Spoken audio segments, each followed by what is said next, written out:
Thank you, Tracy, and thank you, GrafTech, for hosting this evening. First things first, will you join me in a moment of silence to remember the victims of the senseless tragedy that happened today at Chardon High School?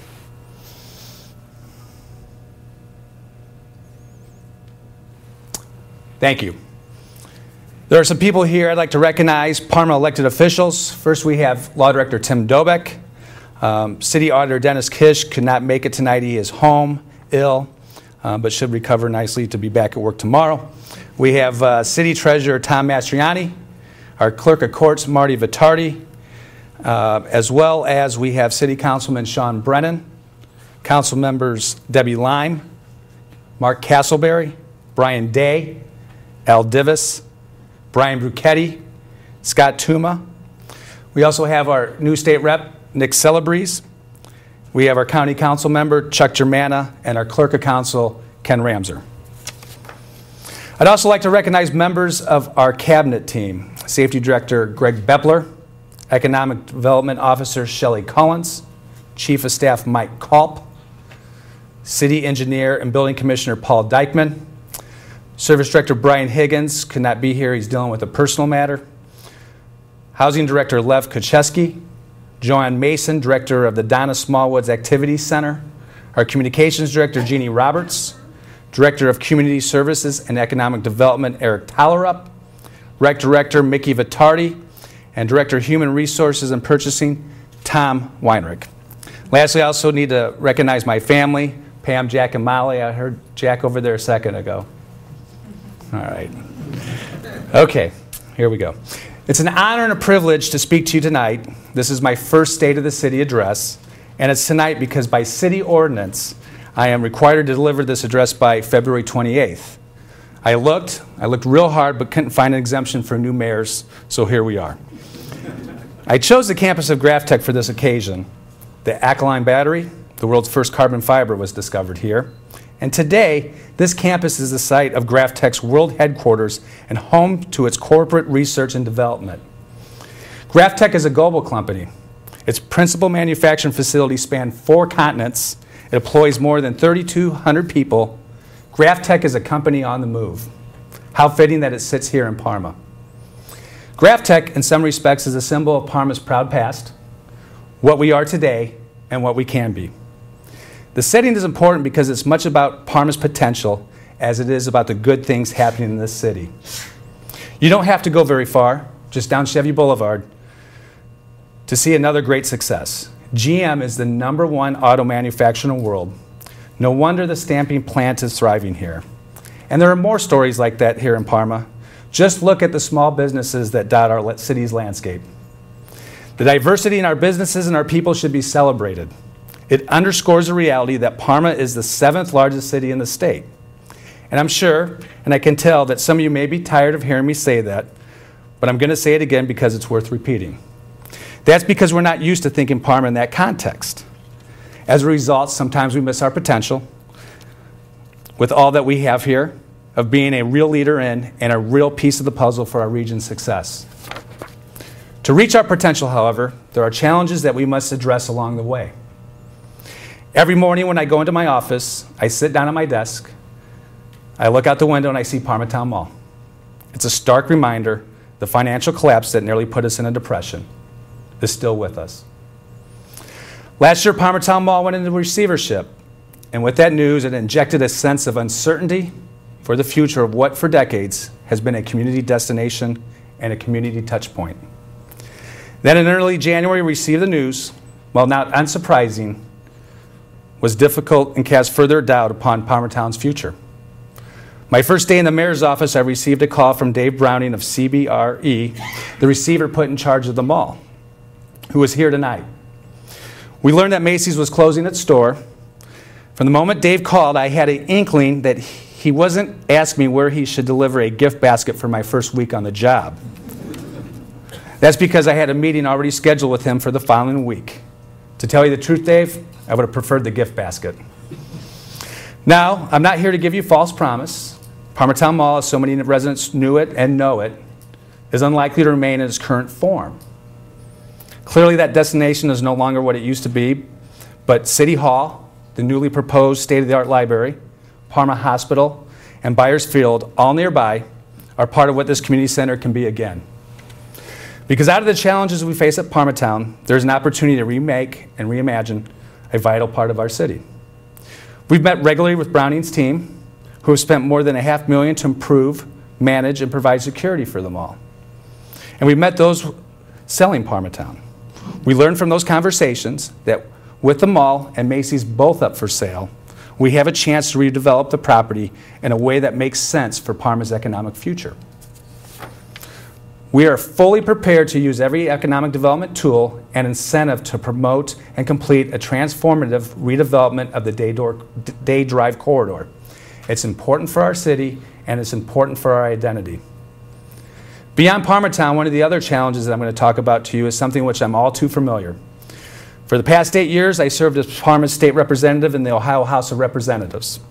I joked at the time that my favorite thing about Columbus was seeing it in my rearview mirror.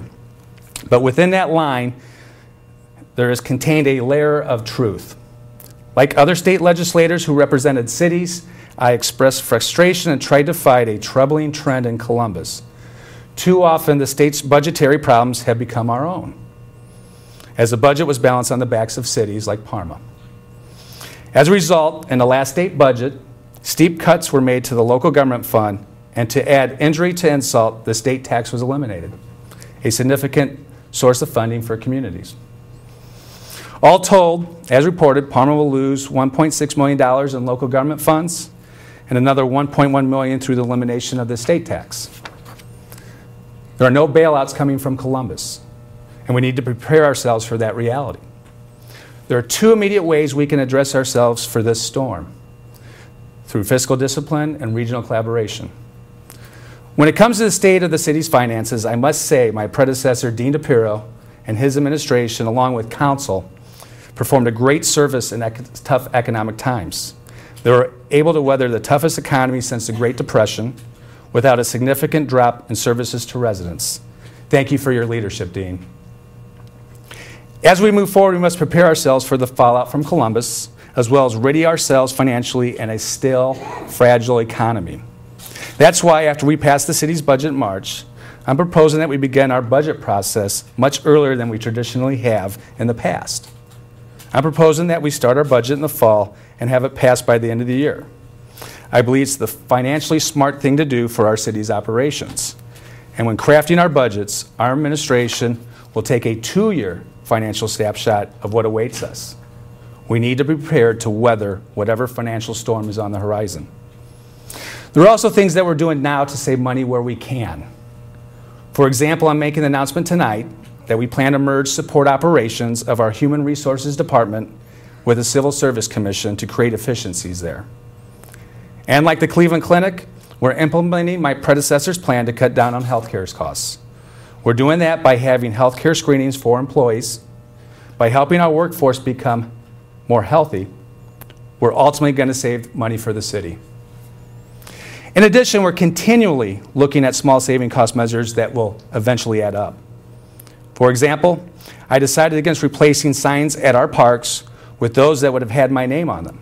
It's about $3,500 we should spend elsewhere on other priorities. Perhaps my favorite cost-cutting example is a typewriter maintenance contract that we're no longer paying for.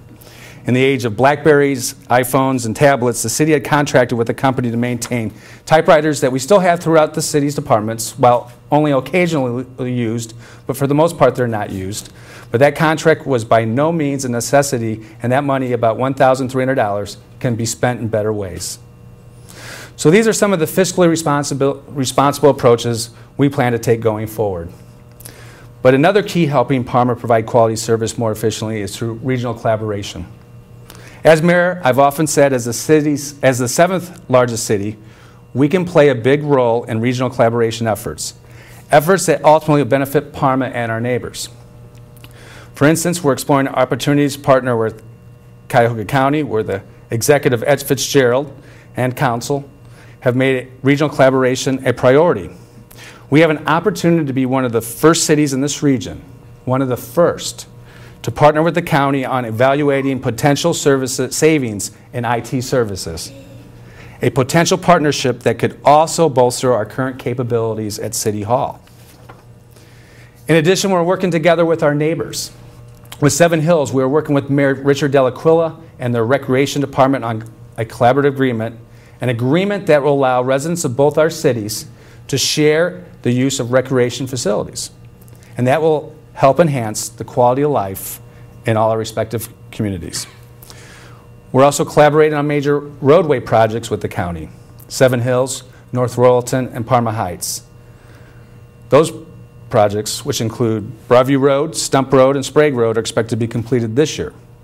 And future projects are underway with the county and Parma Heights on such major roadways as Rockside Road and Snow Road. In particular, I want to highlight the growing collaboration with Parma Heights because of what it shows. It illustrates that collaboration doesn't necessarily mean that communities will lose their unique identities. When you ask someone from Parma if they're from Parma Heights, they're quick to tell you they're from Parma. And when you ask someone the same question from Parma Heights, they're quick to correct you too. Our collaboration is intended to allow our respective communities to keep their unique identities while embracing efforts that benefit the residents of both cities. For example, we've already have in place shared service agreements regarding public safety. And just last week, we worked out an agreement to share costs with the help of Cox Communications on summer band concerts that residents of both cities can enjoy. Is Mayor Byrne here today? I just want to thank him for being a real friend and a partner as we work together on projects that benefit both of our residents. While regional collaboration is a way to help deliver quality services to residents, we're also looking at opportunities to help Parma become even more user-friendly for residents and businesses. Starting months before I became mayor, I tried to visit as many businesses as I could. I wanted to get an understanding of their operations and how the city could work with them to keep their business strong and help them grow so they could create even more jobs. That dialogue continues. Last Tuesday, we held the first in a series of economic development forums with small to medium-sized businesses. I said I wanted to do this within the first 60 days of our administration, and we did it. On day 53, that forum was hosted by OSG Sterling Dye, another Parma success story and a growing manufacturer in our community. What I've learned from this ongoing conversation is simple. Existing businesses, startups, and those looking to move here, they believe Parma is a place where they can grow and expand. What can make that easier is a streamlined approach. A quick way, even before they start talking to us or others, in which they can understand the incentives and the programs the city has to offer, and the different regulations and permits they need to build, expand, or enhance their businesses. From that dialogue, our administration will be working to develop a virtual one-stop shop, a place where businesses will have their initial questions answered. And we're going to do that through the city's website. It'll be a place where they can learn what economic development tools we have, a place where they can learn everything from seeking a variance to our zoning laws to understanding the permits they'll need. Our ultimate goal is to work towards a system which they'll be able to apply for those things online. That way, business owners or corporate officers, whether they're in Parma or clear across the country, would be able to do this from their desk. A first step toward making our city more user-friendly for business in that way is to start with our residents. I'll give you one example of that. It's something I picked up from my own experience when signing up my son Jack for T-ball in Seven Hills. While at home, Pam and I were looking online for some activities for Jack. We found that he could join T-ball, and we were able to register him online. That made me think. Parents here in Parma might want to have the same convenience when signing up their kids for our rec programs. And so very soon, in addition to doing that in person at our rec department at Parma Town Mall, residents will be able to do online registrations from the comforts of their own home. This is just another way to make our programs more accessible, and I'm also going to try to do that here at City Hall. Starting in late spring, I'd like to start a program called Mayor's In, Mayor's Out. I'm going to hold regular office hours each month when residents can come to City Hall or sometimes to a public place and talk to me directly, one-on-one.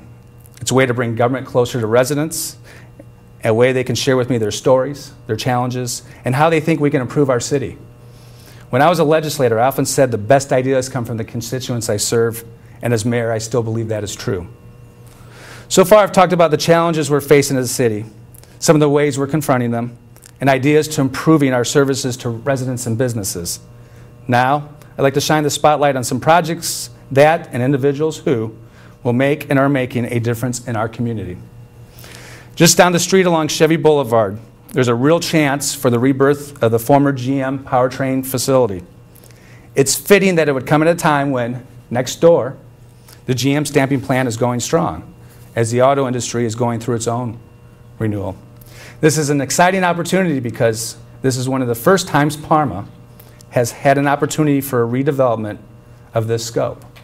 It is a huge building with plenty of room to expand or build additional buildings. It's an opportunity to turn an old manufacturing site into a modern and attractive business park. Sari Feldman, the director of Cuyahoga County Library System, is in the audience, and I want to thank you for your efforts. As we all know, our library system is considered one of the best in the country, and we're incredibly fortunate that Parma is home to its administration.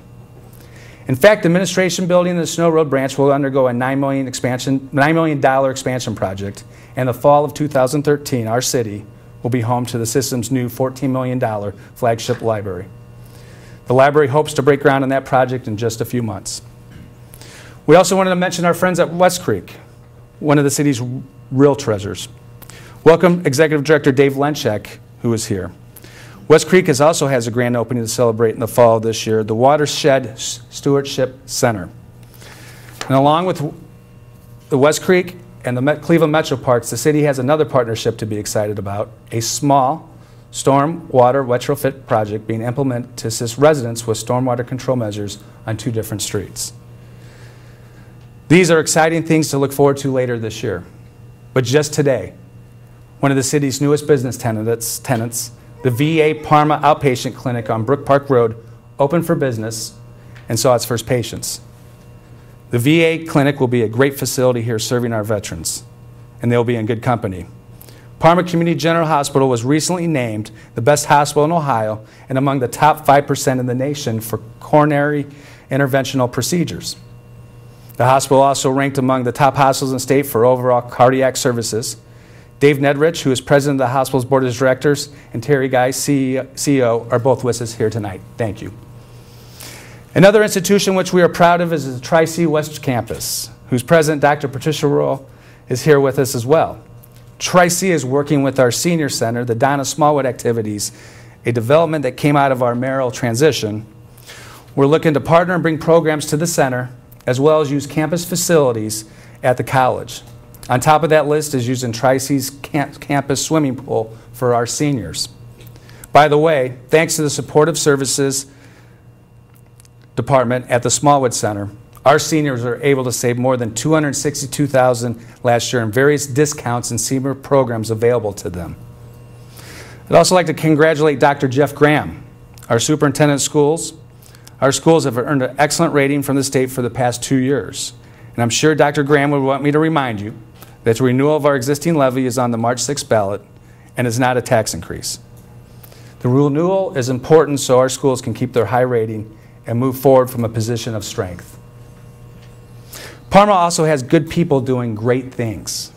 Parma police officers work every day to make ours a safer community. A series of significant arrests recently have shown the residents the diligence of our Detective Bureau. Every day, officers risk their lives to make Parma a safer place for our families. Thank you to Police Chief Robert Miller, who's here tonight. Our firefighters, who worked to obtain federal grant dollars to pay for salaries for safe staffing levels, responded to more than 13,000 calls last year and still found time to volunteer, working with local Marines on Toys for Tots program, raising money for MDA, and becoming involved with Habitat for Humanity. Chief John French is here. Thank you. Our public safety forces are heroes every day, but I have one more to thank you to give to another real hero. Parma is full of good neighbors, and I want to mention one in particular. Recently, Parma police officers were able to arrest 2 burglars on Gordon Drive. They could do this because of the direct actions of a resident who lives in the area and who called the police after seeing suspicious activity. I visited her personally to say thanks for this, because she doesn't want publicity for just doing what a good neighbor does. I end tonight with that story. It demonstrates that we are all one community, that we all can go up or down as a community, that we all have a responsibility to one another, to each other. By working together, we can grasp Parma's potential and make tomorrow even better than today in the state's 7th largest city. Thank you.